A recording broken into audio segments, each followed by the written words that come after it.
Bonjour, donc j'attends un petit peu que le direct se lance sur Facebook et que vous puissiez vous connecter. J'attends un retour vidéo.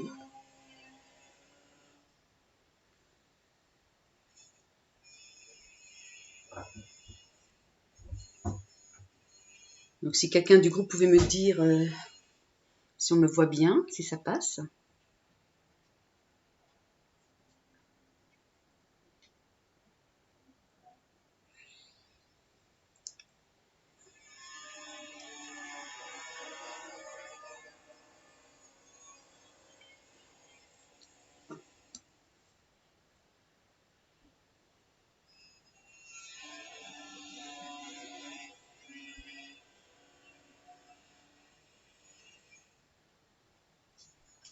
Donc ça a l'air de coller. Mais bonjour à tous. Donc encore une fois, merci à l'INSEE pour avoir organisé ce salon et merci à tous les praticiens pour les belles découvertes et leur participation et leur soutien. Donc je suis Muriel Darstein, donc je suis HR spécialiste, donc spécialisée dans le management de la compétence. Je suis psychopraticienne depuis une dizaine d'années, en commençant par les constellations familiales, qui sont une forme de thérapie familiale transgénérationnelle et systémique, et le coaching systémique, donc qui est la version d'organisation de cette forme de coaching-là, et auquel j'ai rajouté depuis 2012 des outils pour compléter mon savoir, mes outils, pour les adapter à votre charge émotionnelle, à votre charge mentale ou aux différents cas. Voilà, par rapport à ça. Donc hier, je vous avais proposé donc un live concernant les raisons pour lesquelles on devait prendre soin de soi, travailler sur soi dans le cadre de blessures, dans le cadre d'émotions, dans le cadre de traumatismes vécus ou hérités du système familial. Aujourd'hui, le live va porter sur un de mes accompagnements qui me tient vraiment à cœur et qui a été le moteur par rapport à la création de mon cabinet l'année dernière. C'est la HR thérapie. Donc avant, juste pour vous situer un petit peu, pour faire un petit peu le point sur les différentes prestations, pour que vous puissiez voir un petit peu les différences entre les différentes prestations que j'ai à mon panel. Donc il y avait d'abord la thérapie brève. Donc la thérapie brève, c'est la thérapie telle que vous connaissez habituellement, qui respecte votre rythme, ce sur quoi vous voulez travailler, et la psyché du patient. Il y a également le coaching de vie ou le coaching professionnel, qui est un petit peu plus directif. Pourquoi ? Parce que qui dit coaching dit objectif. Donc un objectif de temps, un objectif de résultat, un objectif de moyens et d'attentes particulières. Donc là, étant donné qu'il y a la deadline, je serai effectivement plus directive et toujours en m'appuyant de mes expériences professionnelles passées et de mes méthodologies. Donc les fameuses constellations familiales, mais qui est une thérapie familiale transgénérationnelle. Là, c'est quand on veut aller plus profondément, plus intensément dans le travail sur soi. C'est quand on veut vraiment arrêter les schémas répétitifs, les liens de loyauté que l'on crée par rapport à nos schémas, par rapport aux gens que l'on attire, par rapport à nos blessures et nos traumatismes que nous héritons par nos aïeuls, par amour ou par désir d'appartenance au clan et par l'ADN, comme je vous expliquais hier par rapport à ça. Et enfin, la HR thérapie. Alors la HR thérapie, c'est quoi ? C'est un accompagnement mixte qui mixte l'accompagnement entre le fait de mettre en lumière, d'identifier, de mettre en lumière vos compétences professionnelles, de vous aider à atteindre vos buts, vos attentes, de préparer tous vos entretiens, et en parallèle, la partie thérapeutique, mais au service de vos attentes professionnelles.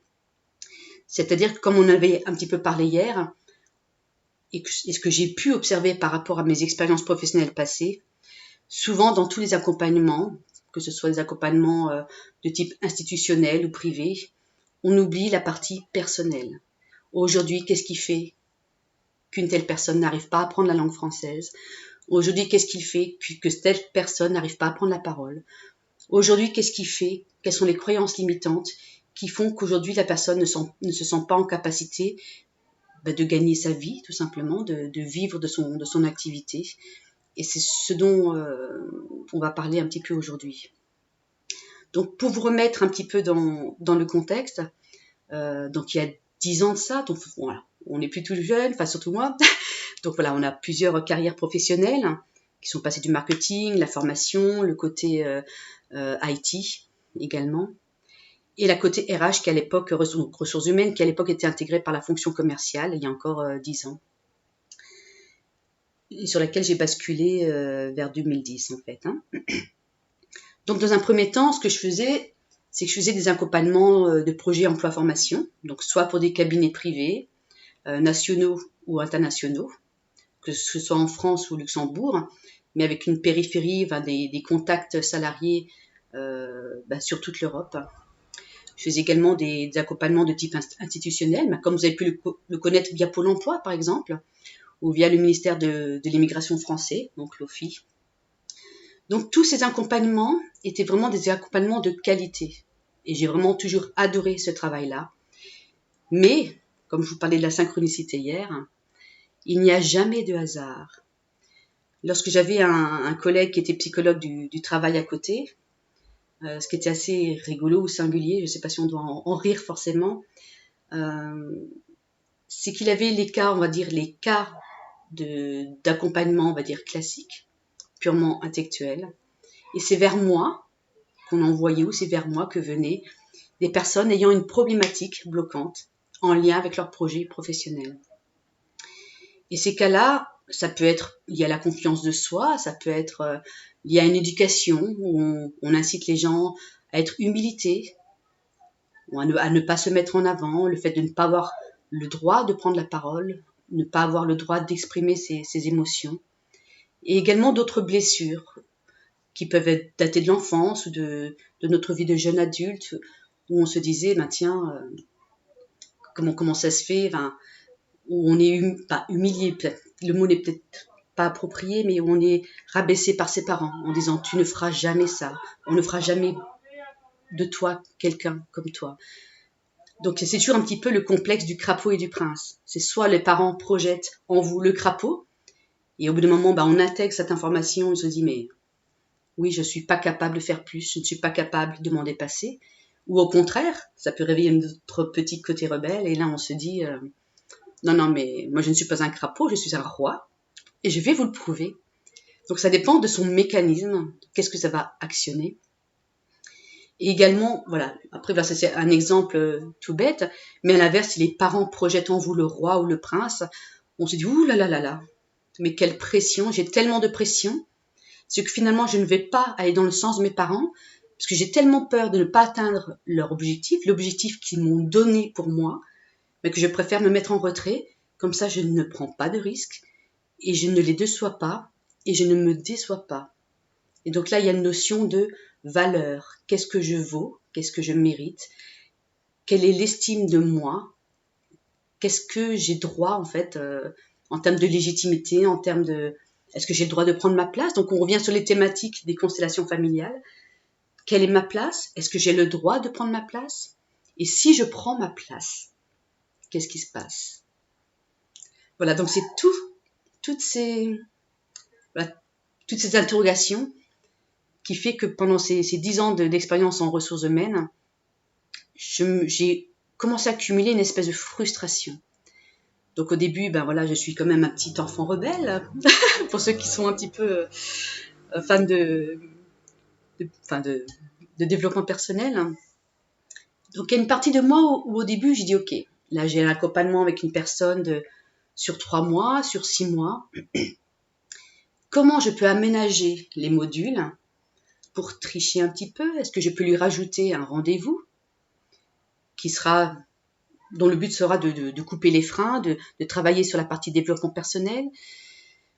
Est-ce que je lui donne plus de devoirs à la maison pour le mettre en autonomie, pour pouvoir me libérer une séance, pour pouvoir travailler sur lui, sur ses croyances limitantes, sur ses peurs, sur ses freins, sur sa personnalité, lui donner peut-être des outils?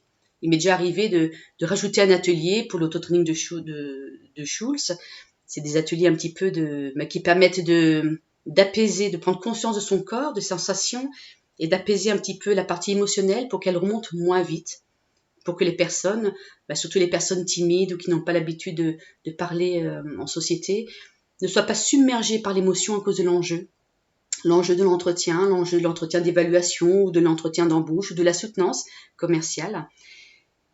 Parce que j'avais effectivement dans les personnes que j'accompagnais des personnes très très émotives et qui partaient facilement en pleurs parce qu'ils étaient débordés par l'émotion. Et donc il me fallait leur donner différents outils que j'adaptais en fonction de la personne. Est-ce que c'était simplement l'accompagnement pour trouver les freins? Est-ce que c'était simplement une préparation individuelle ou par jeu de rôle, en groupe ou en individuel avec eux? Il fallait que j'adapte l'outil à la personnalité et aux freins de la personne. Et c'est vrai que la chance que j'avais eue à l'époque, c'est que je bénéficie d'une bonne gymnastique mentale. C'est-à-dire que je faisais plusieurs exercices. Le premier, on travaillait par exemple sur le portefeuille de compétences pour que les personnes déjà prennent conscience des compétences dont ils oublient de parler. Donc déjà, ça fait déjà une prise de conscience. Cela permet également d'avoir un petit temps d'intégration de ces nouvelles compétences. Est-ce que je suis vraiment cette compétence-là? Est-ce que cette compétence-là, je veux vraiment la mettre en avant? Est-ce que cette compétence-là correspond à ce que je veux faire? Parce qu'on peut très bien être très très compétent sur une échelle de 1 à 5 sur un domaine, mais par rapport à notre intérêt en lien avec cette compétence-là, si on note est-ce que j'aime exercer cette compétence, si on la note de 1 à 5, la réponse peut être 1, en disant oui, je suis un expert IT, oui, je suis un expert en développement, oui, je suis un expert en prise en parole, oui, je suis un expert en tourneur-fraiseur ou en commande numérique, mais je déteste faire ça. Donc là aussi est le travail d'être OK entre la compétence professionnelle que l'on a, le savoir-faire, qu'il soit intellectuel, pratique, et ce que notre cœur nous dit. À partir de là, on va déjà faire un petit peu le point, remettre un petit peu de la cohérence, de la congruence entre ce que l'on sait faire et ce que notre cœur désire faire. Et à partir du moment où on est OK avec ça, bizarrement, la personne monte en fréquence. Pour les gens fans de développement personnel, ils vont savoir de quoi je parle. Quand on arrive à allier les deux, quand la parole est libérée, donc le chakra, au niveau du chakra gorge, ça recircule entre la tête et le cœur. Ensuite, le bassin va nous rassurer, donc le bassin va soutenir tout ça.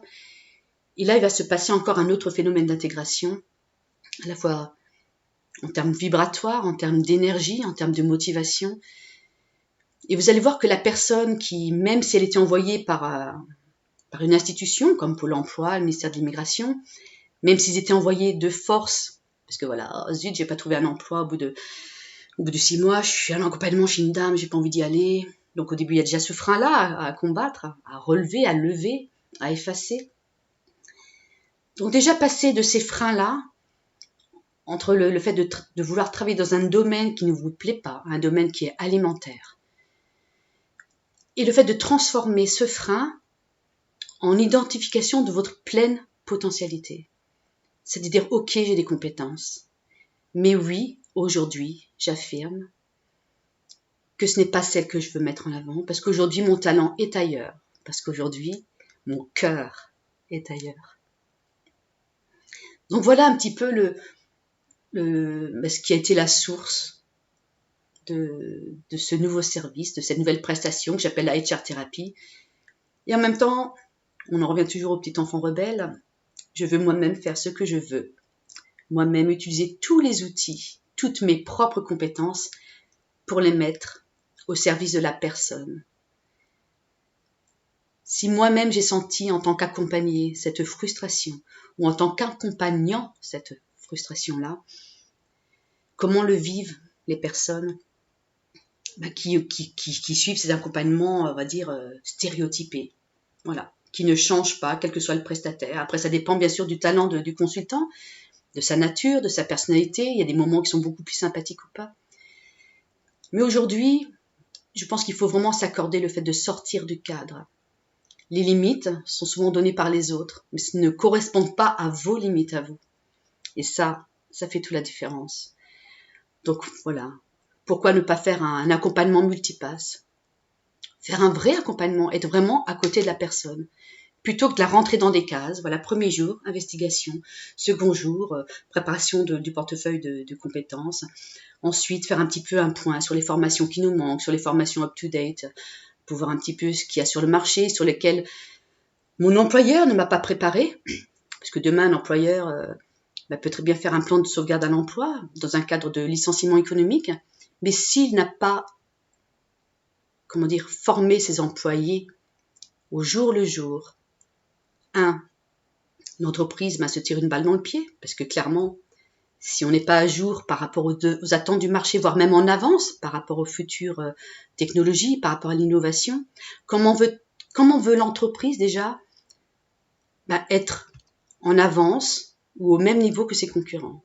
Déjà, premier point, d'où l'importance de la GPEC, mais qui est la gestion prévisionnelle des emplois et des compétences, c'est des choses qui se prévoient, qui se planifient à l'avance, et c'est toujours en lien avec le marché, avec la réalité de l'emploi. De l'autre côté, vous avez le salarié qui, heureusement, grâce aux dernières directives, devient à nouveau de plus en plus acteur de son plan de formation. Et ça, c'est une très bonne chose. La seule chose, c'est qu'ils n'ont pas cette éducation d'être acteurs par rapport à leur carrière, par rapport à leurs aspirations. On peut très bien avoir des personnes anciens militaires de carrière, CRS, ou des personnes qui travaillent dans des institutions publiques, qui disent « Ok, moi aujourd'hui, ça fait 10 ans, 20 ans que je travaille dans le fait de remplir des notes de frais. » Et les emplois sont tellement, classifiés, c'est que je ne peux plus organiser d'événements, donc je perds mon talent, je perds mon cœur, je perds mon sens, et mon emploi au bout de 10 ans n'a plus de sens. Ça arrive à un tel point, c'est que les gens ne savent plus, mais aujourd'hui, qu'est-ce que j'aime faire? Qu'est-ce que j'ai envie de faire? Qu'est-ce que je sais faire? Et qu'est-ce que je peux mettre en avant?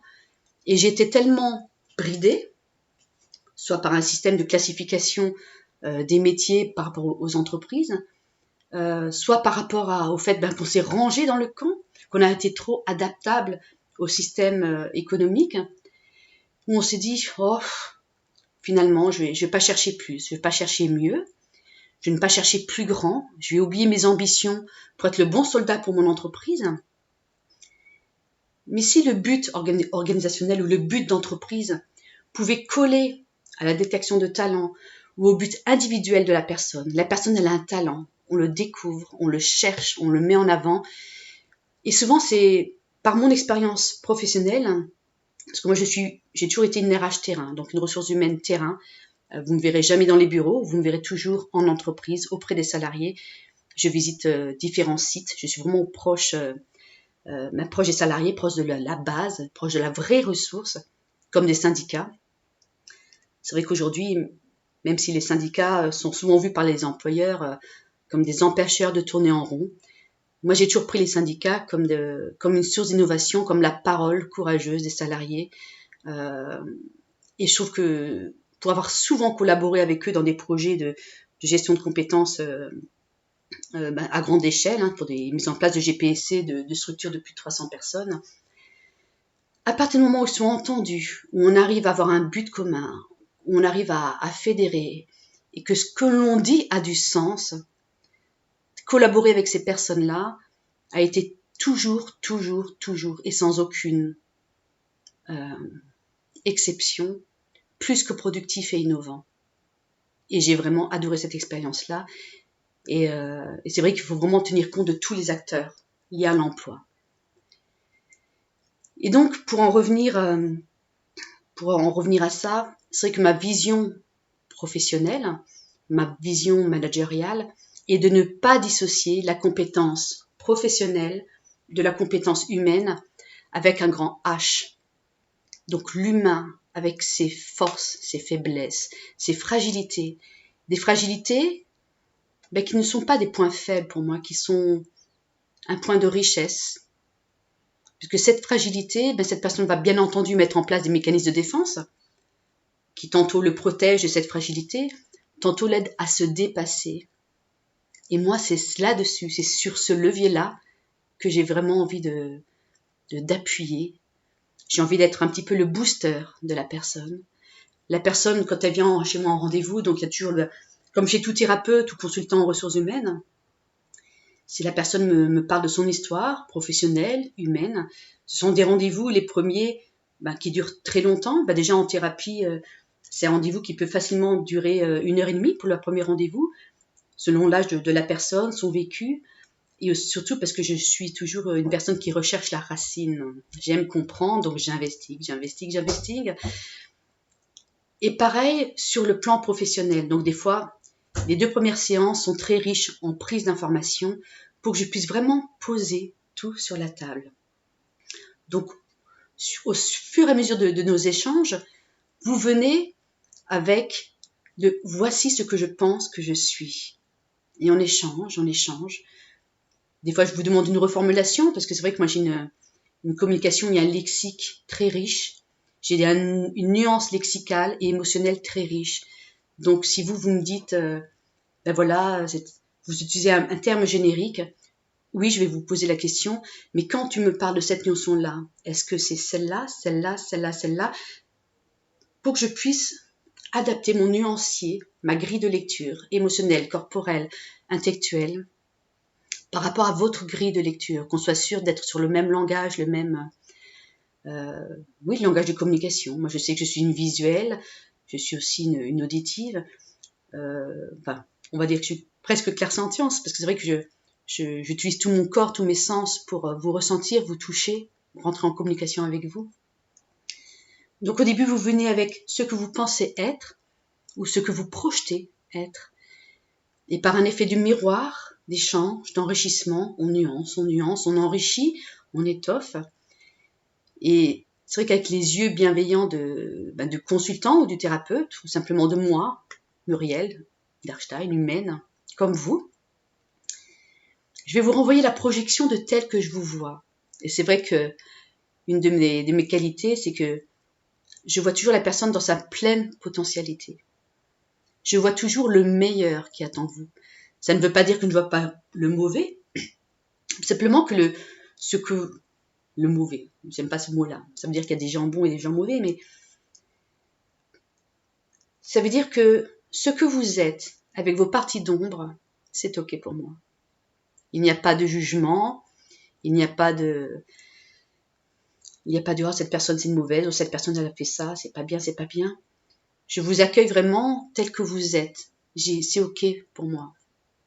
Vous êtes venu, vous avez fait cette action. Si vous l'avez faite, il y avait des motifs, des mobiles, des émotions qui ont provoqué ces actions-là. Et puis la vie, c'est aussi expérimenter toutes les choses, les bonnes comme les mauvaises. Et il faut avoir connu l'ombre pour pouvoir tester la lumière. Et pareil, il faut tester la lumière pour savoir que l'ombre est l'ombre.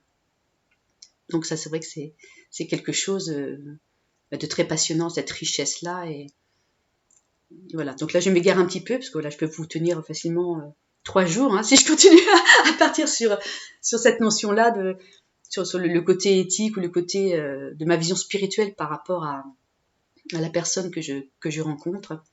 Donc aujourd'hui, oui, ma vision est de ne pas séparer la partie professionnelle de la partie humaine avec un grand H, de vous aider à travailler, mais cette fois-ci de manière ciblée sur vous, pour identifier les freins, les croyances limitantes liées à votre culture, à votre forme de pensée, à votre spiritualité, que vous en ayez ou pas, parce que spiritualité ne veut pas dire forcément religion, par rapport à vos aspirations, par rapport à quelles sont les croyances familiales héritées par vos parents, vos grands-parents, quelles sont vos propres croyances que vous avez rencontrées, celles que vous avez testées et gardées. Donc le but vraiment, c'est de créer une congruence, comme je disais, entre le cerveau, vos projets et votre cœur. Et ensuite, une fois que ce chemin-là, ce cheminement-là est fait, cette intégration est faite, c'est s'assurer que tout cela se passe dans un cadre pour qu'une fois que les deux sont d'accord, qu'on puisse le mettre dans la sécurité du bassin, dans la sécurité de l'action.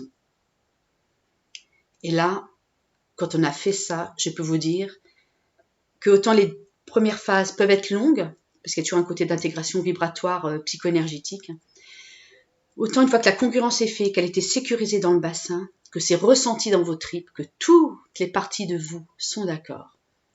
Et là, je peux vous garantir que ça part à une vitesse incroyable. Et l'accompagnement prend une autre tournure. Votre motivation n'est plus la même. Votre capacité d'action n'est plus la même. Fini la procrastination, d'accord? Donc, parce que même la procrastination est un indicateur de frein. Aujourd'hui, je procrastine. Voilà, je sais que je dois faire ça, je dois faire ça. Mais je procrastine, j'ai du mal, hein, c'est lundi. Mais est-ce que ça veut dire que je suis fainéant? Non. Ça veut simplement dire, mais pourquoi je procrastine aujourd'hui? Parce que ce que je fais me donnera de la valeur. Donc là, comme je disais hier, toc toc, qu'est-ce qui se passera si vous autorisez à vous donner de la valeur et à la mettre en lumière? Qu'est-ce qui se passera? Oui, j'ai de la valeur. Et alors? Oui, je vais mettre ma valeur en avant et c'est ok pour moi. Ce n'est pas forcément un exercice facile, mais je suis là pour ça aussi, pour vous mettre en confiance, pour vous accompagner, pour vous soutenir, pour vous donner l'énergie d'aller à l'action. Ça peut être par rapport à vous donner une ligne du temps, parce qu'on reste quand même dans le cadre du coaching. Donc, qui dit coaching dit ligne du temps, on se donne des deadlines. Comme tout projet, il y a des retards, ou des avances, en se disant, bah, tiens, l'intégration était tellement faite, c'est que là, il m'a achevé des tâches qu'on pensait mettre en une semaine, il nous a fait en 3 jours. Ou on s'était mis une deadline là, parce qu'on avait... on s'était dit, bah, tiens, pour contacter telle institution, tel organisme, il me fallait du temps, et que la personne n'était pas forcément OK par rapport à la technologie pour mettre en avant cette partie-là, cette phase-là du projet. Non. Quand l'intégration est faite, quand la congruence est faite, l'action se met en place parce qu'on est dans la bonne énergie, qu'il n'y a aucun frein. Et quand tout circule, quand tout est fluide, l'action est là. Et c'est pour ça, comme je vous disais hier, c'est que le domaine du bien-être est vraiment exceptionnel. Parce qu'aujourd'hui, on ne peut plus travailler en mode mercantile, en disant non, c'est pour ma tête, chiffre d'affaires. Non, non, non, non, non. Aujourd'hui, beaucoup de praticiens comme moi ont compris qu'il faut travailler en réseau. Pourquoi travailler en réseau? Moi, si vous regardez sur mon site internet, j'ai des praticiens amis, dont l'INSEE fait partie, dont Christian font partie, dont Marie-Claire font partie, dont Laurence font partie, des gens que j'ai testés moi-même, que j'ai expérimentés, qui sont vraiment formidables, avec qui il y a eu des coups de cœur, des coups de cœur de personnalité, de fréquence. Ce sont des personnes que j'ai rencontrées sur plusieurs salons, que j'ai pu expérimenter. Mais aujourd'hui, voilà, des personnes peuvent être épuisées par un burn-out, par un bar-out. Bar-out, c'est l'inverse du burn-out, c'est quand on s'ennuie tellement, quand on a tellement perdu le sens par rapport à son activité, c'est qu'on est en perte d'énergie, la dépression est là également. Donc burn-out, bar-out, même combat. Et c'est vrai que des fois, le temps pour moi de réguler le côté psychique, de remettre d'accord la congruence entre le cerveau, le cœur et le bassin, comme il y a une intégration qui respecte le rythme du client, qui respecte la psyché du client, en attendant, la personne peut avoir besoin d'un coup de pouce énergétique. Et là, ça peut être par le magnétisme, ça peut être par le reiki, ça peut être par les bols tibétains, les massages ayurvédiques. Les deux. J'ai des amis praticiens qui font du massage ayurvédique avec les bols tibétains. Et je peux vous dire que moi, personnellement, si c'était remboursé par la sécurité sociale, j'en ferais minimum une fois par mois. Donc, travailler en réseau, c'est génial. On doit travailler sur la personne à 360, l'énergétique, le psycho-énergétique, la psychologie, le coaching, les soins, la lithothérapie, les encens, que ce soit résine ou bâton, par la méditation active, en pleine conscience. Aujourd'hui, je peux vous dire même à titre personnel, sans être gourou de quoi que ce soit, j'utilise la plupart de ces outils et je ne m'en priverai pas. Et j'offrirai toujours à mes patients ou à mes accompagnés cette ouverture, sans rien lui imposer. En disant, mais tiens, là j'ai remarqué que vous étiez en énergie basse, je le sens dans ma grille de lecture corporelle. Êtes-vous ouverte à des médecines alternatives? Comment c'est au niveau de votre nutrition? Comment est votre sommeil? On aborde vraiment tous les sujets par rapport à ça. Et donc, soit la personne connaît des praticiens, et j'encourage à y aller, parce que ça fait du bien. Ça lui fait du bien, et ça le permet de le garder en énergie pendant que moi, je travaille sur la phase d'intégration, sur la congruence. Et s'il n'en connaît pas, voilà, je les invite par rapport à mes partenaires, aux personnes présentes sur le salon, dont la plupart je connais l'existence. Et le tout aussi, le but d'un thérapeute ou d'un accompagnant, c'est de guider la personne, de lui ouvrir la porte. Il y avait une phrase qui était utilisée par Bert Hellinger, qui donnait un petit peu le rôle du père. Après, il y a eu des petits changements d'avis, mais d'où l'importance du père, qui sont le guide. Souvent, le père, vers 13 ans, prend son enfant comme ça par l'épaule et il lui dit « Vois mon enfant, voici le monde ». Et je pense que le but de chaque thérapeute est d'éveiller la personne sur une pleine conscience, sur ce qui est bon pour lui, dans l'ici de maintenant. Sachant que ce qui est OK pour lui peut ne plus lui convenir dans 1 mois, dans 2 ans, parce que la personne aura également évolué professionnellement, spirituellement, vibratoirement, énergétiquement, psycho-énergétiquement. Et c'est OK. Que ce soit me concernant d'autres thérapeutes, personne n'appartient à personne. Vous ne me verrez jamais traîner dans la thérapie pour remplir un chiffre d'affaires, une caisse. Les personnes viennent chez moi parce qu'à un instant T, c'est juste.